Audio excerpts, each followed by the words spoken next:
good morning. Ayan, may gagawin tayo today. Magbablog tayo dahil 1 week na akong walang upload. Ayan, ang gagawin natin ngayon, may papatayin tayong mga lamok. Dahil nagtag-ulan ngayong linggong to, ayan, maraming lamok na dito sa amin. Tagal ko nang nakatira dito, hindi nagkaroon ng lamok. Ang ingay. Ayan, ipasensyahan nyo na rin ha ang ingay dahil may ginagawa yung skyway dito sa amin. Ayan, lamok lang naman ang papatay natin guys. Ayan, dahil may binili akong pampatay ng lamok, ito siya. Ayan. Ito siya dahil para kang nagpipingpong. Ayan, ang pangalan niya, Akakay. Ayan. Para ka lang nagpipingpong dito. First time ko gagamit ito guys. Hindi ko alam kung talaga nakakapatay ito ng lamok. Ayan. Dahil dati hindi ako naniniwala, totoo ba ito nakakapatay? Try natin, subukan natin ngayon. Kaya magpapatay tayo ng lamok. Mura lang to guys, sa 180. 180 pesos. Diyan lang binili ko sa labasan. Open natin. Pasensyahan nyo na guys ha, medyo may naririnig kayong tumpok-pok dahil may ginagawa ng skyway dito sa amin. Ito siya guys, nakabalit pa siya dito. Pag tapos ka nang gamitin, pwede mo siyang ibalik dito. Pwede mo siyang itago lang. Ayan. Ayan siya guys. Aray ko, tumama. Tapos, on mo siya rito. Ayan. Pipindutin mo to, umiilaw siya. Tapos, pag lobat na, charge mo lang. Sabi kasi dito, 3 months before mo is charge. Ayan. Ayan. After 3 months, charge mo na siya. Nakalagay naman dito. Ayan. Subukan natin. Kasi naging malamukin na dito sa amin mula nung nag-ulan-ulan. Kawawa naman yung anak ko. Ang dami niya ng kamot-kamot, sugat-sugat dito. Dahil siguro sa mga lamok na maliliit. Ayan. Na sumasabi sa mga damit na kasampay, kaya siguro dumami-dami yung mga lamok dito sa amin. Ito kasi hiniram ko lang sa aking biyanan. Ayan, ito yung kanila. Kaya bumili na lang ako ng aking kulay green. Diba? Ayan. Inis pa naman guys, dadapos sa iyo. Tapos ang kati-kati, yung maliliit na lamok, ayun na masakit mga gat. Naiinis ako.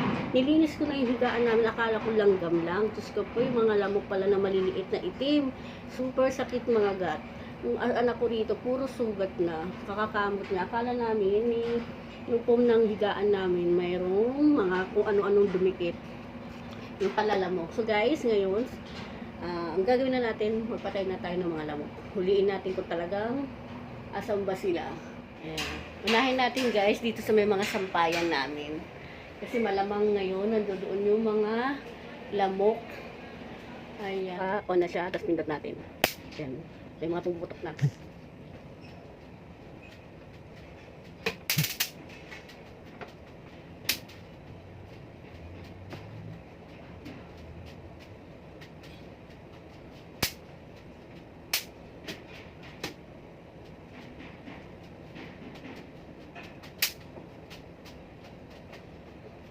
Dito naman tayo guys.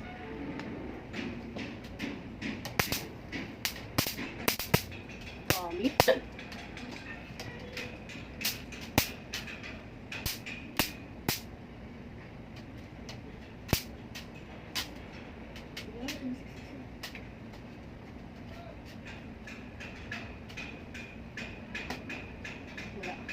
Wala siya, wala. Hindi dito siya sa may mga hangya.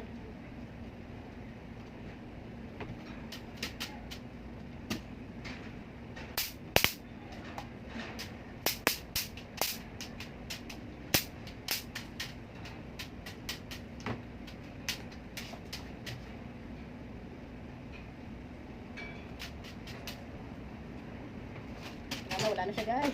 Ang dami. Oh. Ang dami. Diyan na ha. Bakit ang angkel natin? Nakainis. Ay, puro ba? Oh. Tayo.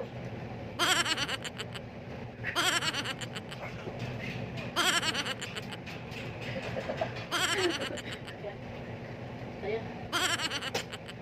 Patay kayo sa akin ngayon. Patay kayo sa akin. Maliit lang space ng bahay namin guys. Malamok. Dahil siguro nga dahil kasi di ba nagtag-ulan ngayon. Wala silang masilungan kaya dito sila sa bahay sinulong. Wala.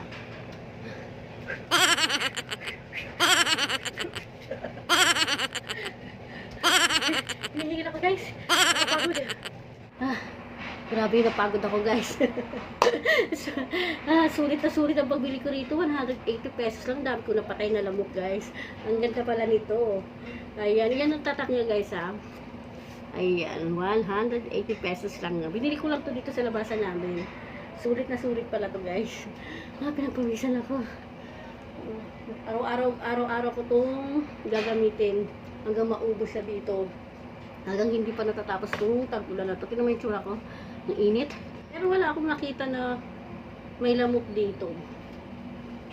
Siguro nalalaglag siya. Ganito pala talaga yung loob niya, no? Matagal ko na itong nakikita, pero hindi ako nag-try. Ngayon lang, kasi ngayon lang ako kinagat ng lamok eh. Kaya napabili ako dito. Kasi super sakit yan talaga mangagat sa balat. Kawawa yung anak ko. Ayan, ang ganda pala nito. Araw-araw ko itong gagamitin tuwing umaga. O kaya bago kami matulog. Para mabawasan yung lamok dito sa amin. Para tayo nagpiping-ping-ping-ping-ping ay ping. Ang sarap talaga gamitin ito. Ayan, patay na natin. Ayan, sa mga gustong bumili dito guys. Ayan, napakamura lang nito. Kaysa magkagating kayo ng lamok gabi-gabi. Ayan, kaya iwasan na rin natin mag-stock ng tubig sa paligid na. Dahil tag-ulan ngayon, mauuso na naman yung dengue. Dahil yung mga lamok nag-i-stay sa tubig. Ayan, sa mga nakasampay. Kaya, ayan lang. Hindi ako mahilig magsampay guys. Ngayon lang yan lang nagkaroon ako ng sampay kasi nga naglaba ako. Ayan. Hanggat maaari talaga guys, iniiwasan ko talaga mayroong nakasampay. Guys, hanggang dito na lang ang aking vlog. Maraming salamat. Sa hindi pa po nakakapag-subscribe sa aking channel, i-click nyo lang po ang red button sa baba, pati na rin ang bell button para ma-notify po kayo sa aking video ilalabas. Maraming po salamat. Bye-bye. Paalam.